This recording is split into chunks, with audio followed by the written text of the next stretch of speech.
Unti-unti na pong dumadami ang mga miyembro ng INC sa Liwasang Bonifacio sa Maynila kung saan inilipat nga po ang kilos protesta ng Iglesia ni Cristo mula po yan sa EDSA.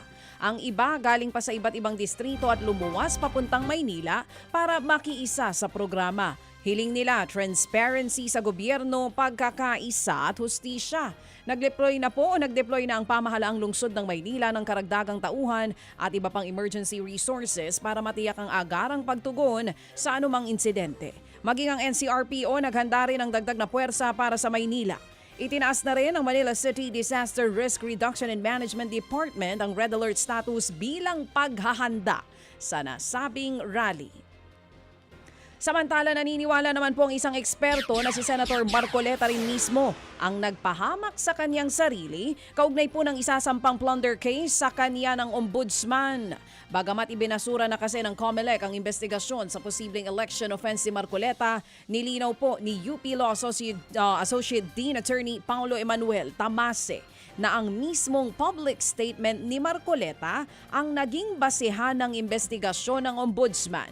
Matatandaan na kasing si Marcoleta mismo ang nagsabi sa isang TV interview na tumanggap siya ng 75 million pesos na campaign donation noong 2025 pero hindi niya ito idineklara sa kanyang SALN. Ang tingin ni Tamase, sapat na ang mga naging pahayag ni Marcoleta para masampahan siya ng kaso sa korte. Sa tanong na enough na po ba yung ebidensya upang magkaroon ng kaso sa korte, sasabihin ko po na mukhang may tsansa po. No? Kasi yung statement po niya ay nasa public statement. Ito po ay binigay in response to yung kaso niya sa COMELEC, which means hindi natin pinag-aawayan actually yung amount. Baka enough po yan para magkaroon ng criminal prosecution. Yan nga po ang tinig ni UP Law Associate Dean Attorney Paulo Emanuel Tamase. Samantala, kinwestiyon naman ng ilang grupo ang idinaos na rally ng Iglesia ni Cristo sa EDSA. Ayon po sa mga grupo na nag-organisa sa Trillion Peso March, hindi dapat gamitin ang mga kilos protesta para proteksyonan ang mga opisyal ng pamahalaan na dawit sa isyu ng katiwalian. Iginagalang daw ng mga civic groups ang freedom expression at karapatan na mag-rally. Kahit pa sa EDSA, pero hindi raw tamang gamitin ang mga demonstrasyon para hindi mapanagot ang mga opisyal na mayroong pananagutan sa batas. Matatanda ang una ng sinabi ng INC na tutol sila sa pagsasampa ng kasong plunder kay Senator Rodante Marcoleta. Nababahala naman po ang Department of Education o DepEd sa ilang kaso ng tangkang pag-atake sa iba pang eskwelahan. Kasunod po yan ang nangyaring pamamaril sa isang paaralan sa Tacloban City. Ayon sa DepEd, tila ginagaya ng ibang estudyante ang ginawa ng mga suspect sa Tacloban dahil nakakita sila ng pattern sa nangyayaring mga insidente ng karahasan sa mga eskwelahan. Dahil po dito, nanawagan din ang ahensya sa mga magulang na bantayan at gabayang mabuti ang kanilang mga anak. Tiniyak din ng DepEd na may nakalatag ng pulisiya para proteksyonan ang mga estudyante sa mga paaralan.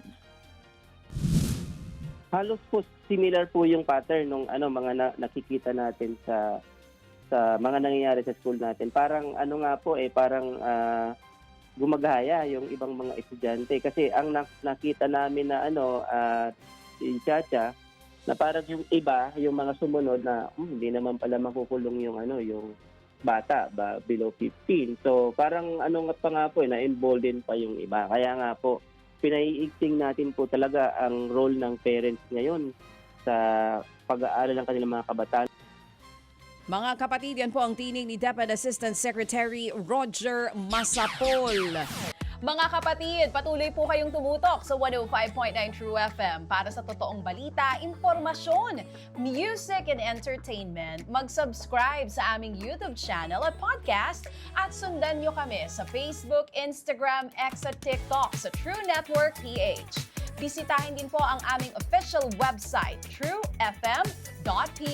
At panoorin din kami sa True TV Signal, Channel 19. Kami po ang 105.9 True FM. Laging true sa'yo, kapatid.